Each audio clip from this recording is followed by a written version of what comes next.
Nung ililipat po siya sa ICU, hindi ko nga po naririnig, pinapaliwanag sa akin ng mga nurses noon yung paano yung process sa ICU. Kasi from ICU, nilipat pa po siya ng NCCU. Yung NCCU, ito yung Neuro Critical Intensive Care Unit nila. So, ini-explain ng mga nurses sa akin yung expenses, yung ito, sir, 180,000 to po tayo dito each day. Tapos, papanik po yan ng 250. Tapos, from 250 to 280. Every day po ito. Ito pong ladybug, pakimay na lang po. Tapos paki-screenshot po pagkatapos. Ayan guys, maraming salamat po sa nag-mine. At pakisend na lang po ang complete details para po sa delivery ng mga orders nyo. Malaking tulong po to para kay Jo. Again po, maraming salamat po. And God bless you all.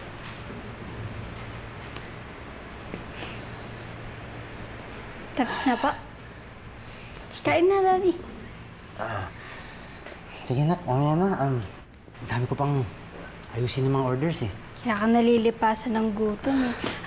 By the way, Dad, sila Tita Mara po, Tita Lavi, tsaka si Tito Georgie, dinaan po nila kanina yung kinita nila sa online selling for Mommy. Tapos, nag-organize na rin po ako ng fundraising online sa GoFundMe. Okay po ba?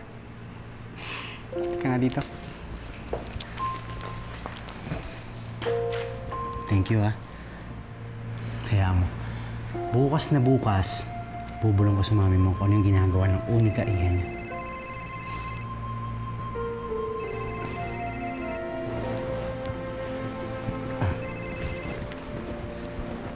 Hello, Doc? Andrew, si Jo.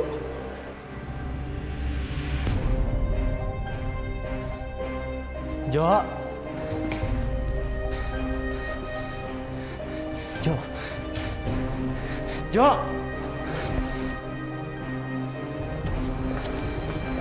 Andrew, Dok, asan na si Jo? nilipat na namin siya ng kwarto. Nagising na siya. Malakas ang puso niya.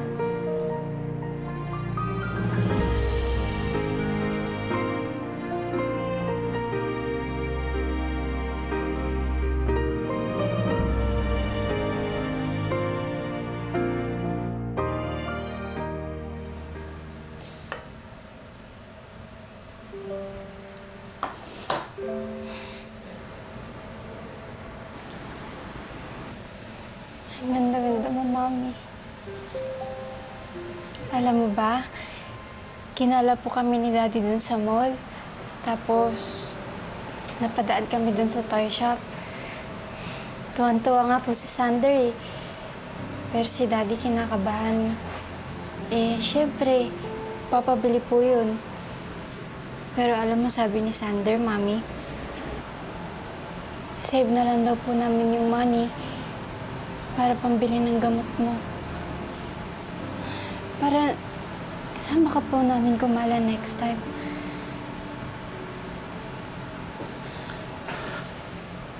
Nak, malapit na yan. Nararamdaman ko, malapit nang makalabas ang mami mo dito.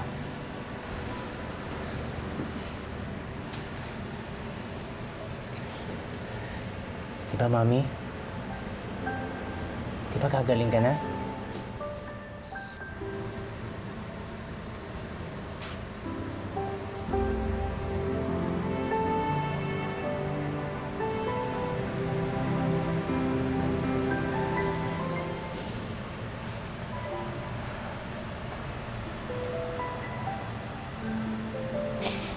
Mami, sorry kung naiiyak po ako sa harap niyo.